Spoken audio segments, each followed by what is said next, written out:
네, 기술적 분석입니다. 자, 시장 상황 빠르게 살펴보는 시간 가져보도록 하겠습니다.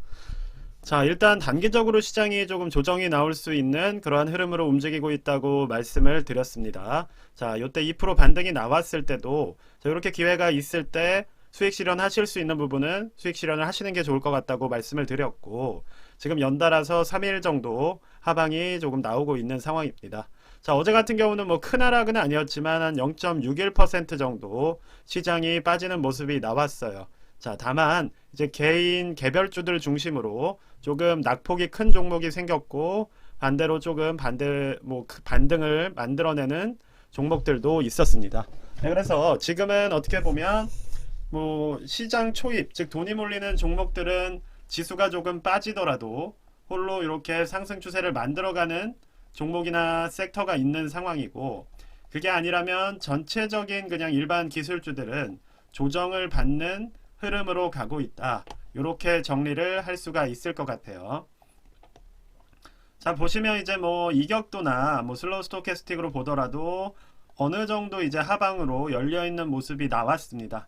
자, 그래서 뭐 오늘부터 어느 정도 조정이 나올 것으로 보이고, 자, 이것이 CPI를 통해서 가속화가 될 것인지 혹은 반대쪽으로 반전을 만들어낼 것인지 우리가 지금 예측할 필요는 없다고 계속해서 말씀을 드렸어요. 그냥 우리는 그때까지 어느 정도 조심을 하고, 그리고 돈을 지킨 후에 방향이 정해지면 그 방향에 맞게 투자를 이어가면 되는 겁니다.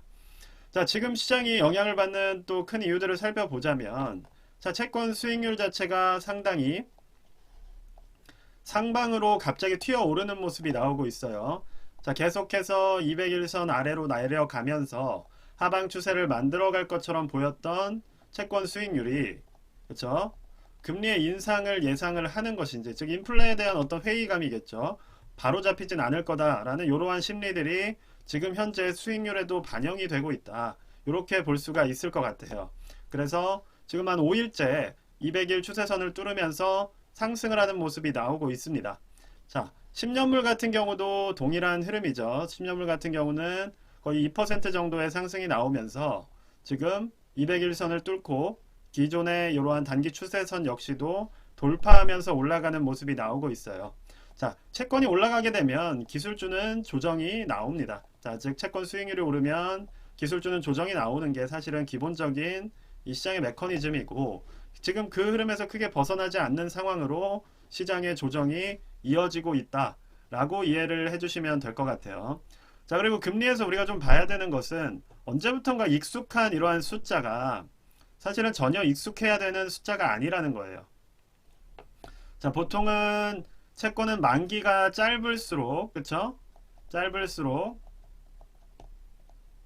수익률이 높은 게, 보통은 표면금리가 높은 것이 일반적인데, 지금은 보시는 것처럼 2년물이 10년물보다 거의 0.8%포인트나 높은 수익률을 보여주고 있어요. 자, 장단기 금리 차가 역전이 된 지가 상당히 오래됐고, 그 폭도 이렇게 크다는 겁니다. 즉 우리가 장단기 금리 역전이 보통 0.001%포인트만 역전이 되더라도 침체가 올 것이다 라고 난리를 쳤었는데, 그쵸? 근데 지금은 어때요? 뭐 그런 수준이 아니라 0.8%포인트를 역전된 상태로 지금 뭐 거의 6개월, 1년 가까이 이어져 오고 있는 상황입니다. 즉 이전에 어떠한 신호에 기대를 한다면 침체에 대한 신호로는 정말 넘치게, 차고 넘치게 주고 있다라고 볼 수도 있는 거예요. 자, 장단기 금리차를 기준으로 말씀을 드린 겁니다. 자, 이렇게 시장이 불안하기 때문에 저는 조정의 국면이 있을 때는 확실하게 대피를 해야 된다고 말씀을 드려요. 왜냐, 시장이 너무 안정적이고 상승을 하고 양적 완화가 되고 있는 그런 상황은 아니기 때문에 우리가 앞으로 12월 말부터 1월까지는 어느 정도 랠리가 이어졌고, 저 같은 경우는 2월까지도 어느 정도 이어질 수 있다고 말씀을 드렸었는데, 자, 그 에너지가 한 2월 중순부터 마무리가 된 거겠죠. 그래서 지금은 우리가 조심할 시기다. 이렇게 지금 전체 지수에 대해서는 말씀을 드릴 수가 있을 것 같아요. 반면에 이제 S&P 500이나 다우존스 같은 경우는 어제 어느 정도 상승을 하면서 마무리를 했어요. 즉 돈이 여전히 투자할 곳이 필요하기 때문에 그럼에도 불구하고 올라갈 섹터나, 그렇죠? 종목은 올라간다는 거예요. 자, 아직 여전히 시장에 돈이 많이 있습니다. 자, 그러한 측면에서 올라갈 섹터나 종목은 지금 지수가 어느 정도 조정을 이렇게 받더라도 올라갈 수가 있기 때문에 그러한 부분을 찾아내는데 자신이 있으신 분들은 과감하게 투자를 하셔도 된다는 거예요. 자, 그렇다면 오늘은 이제 개별 종목을 좀 살펴볼 건데, 이제 많은 분들이 투자하는 테슬라 같은 경우를 좀 살펴볼 생각입니다. 자, 어제 기준으로 어느 정도 막바지에 왔다고 말씀을 드렸어요. 1차적으로는 200일선 저항이 가장 큰 저항으로 작용을 할 것이고, 이게 저항으로 작용을 한다는 얘기는 그냥 이렇게 딱 닿으면 떨어지는 이런 게 아니라, 자, 이쯤부터 내 본전을 찾는 사람들이 많이 있고, 그쵸? 이평선이라는 것은 가격의 평균이잖아요. 그럼 자, 200일 동안 투자한 사람들의 가격 평균이 216달러 수준이라는 겁니다. 그러면 이분들이 이 가격이 오면 본전 심리 때문에 당연히 매물을 던지겠죠. 그쵸? 그리고 이때 사신 분들은 어떻게 되겠어요? 그렇게 본전 매물이 나오기 시작해서 빠지면 수익 실현 매물을 또 던지는 겁니다. 사실은 투자라는 게 이러한 심리의 중첩인 것이고, 그러한 측면에서 봤을 때는 이 부분에서 조정을 한번 받을 수밖에 없는 흐름으로 움직일 가능성이 높다는 겁니다. 자, 여기다 대고 무슨 뭐 2차 전지니 뭐 미래의 가치에 투자하느니 이런 얘기는 하실 필요가 없는 거예요. 그냥 투자는 돈을 벌고자 하는 사람들이 하는 것이고, 그 심리가 이 부분에서 충돌할 수 있다는 거를 그냥 말씀을 드리는 겁니다. 자, 미래 가치가 그렇게 중요하면 그냥 비트코인 같은 거 계속 하셔도 되는 거예요. 왜냐, 화폐 자체를 대체한다는 기술인데, 중앙화폐 탈중앙화를 만들어내는 화폐인데, 뭐 그것만큼 혁구적인 혁신적인 아이디어가 어디 있습니까? 그렇죠? 그래서 일단은 투자를 할 때는 우리가, 저는 기술적으로 말씀을 드리는 것이고, 가치를 떠나서 일단은 이 부분에서는 많은 매물과 매도 물량이 나오는 그러한 위치라는 점을 강조를 드린 겁니다. 자, 그러면 이 부분이 언제까지 조정을 받을 수 있을 것인가? 자, 200일선에서 조정을 받는다면, 만약에 여기서 좀 더 매수하려는 신호가 강하다면 이 부분을 뚫고 가겠죠. 근데 만약에 자, 매도 물량과 수익 실현 매물이 만나서, 자, 이 부분에서 조정이 어느 정도 나온다면, 일단은 1차적으로는 최근에 매수하신 분들의 평단이 이쪽이기 때문에, 자, 이 부분에서 지지가 한번 나올 수가 있겠죠. 자, 160달러 수준이 될 가능성이 높습니다. 그렇죠? 그래서 1차적으로는 내가 160달러까지는 감내가 가능하다, 그러면서 내가 모아갈 것이다 라고 한다면, 일단은 160달러 선에서 한번 매수 물량을 늘리면서 비중을 확대하시면 되는 거예요. 다만 지금 여기서 무조건 뚫고 갈 것이다, 뭐 이렇게 헛바람을 넣는 분들이 계시다면, 사실은 지금 시총이 몇백조짜리 지금 종목이, 그쵸? 100달러에서 200달러 가까이 올라갔어요.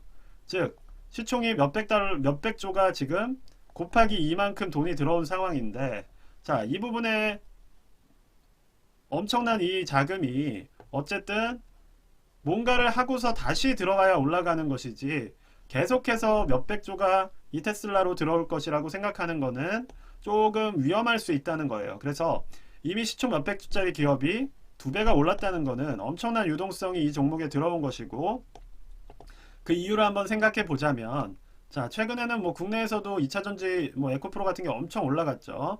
자, 2차전지 쪽이나 아니면 AI, 자율, 주행, 로봇, 뭐 이런 것들이 지금 2차전지, 그쵸? 이런 것들이 이제 글로벌 시장에서 인정을 받고 있는데, 세계에서 가장 큰 시장인 미국에서 이 4개를 다 하는 기업이 테슬라인 거예요.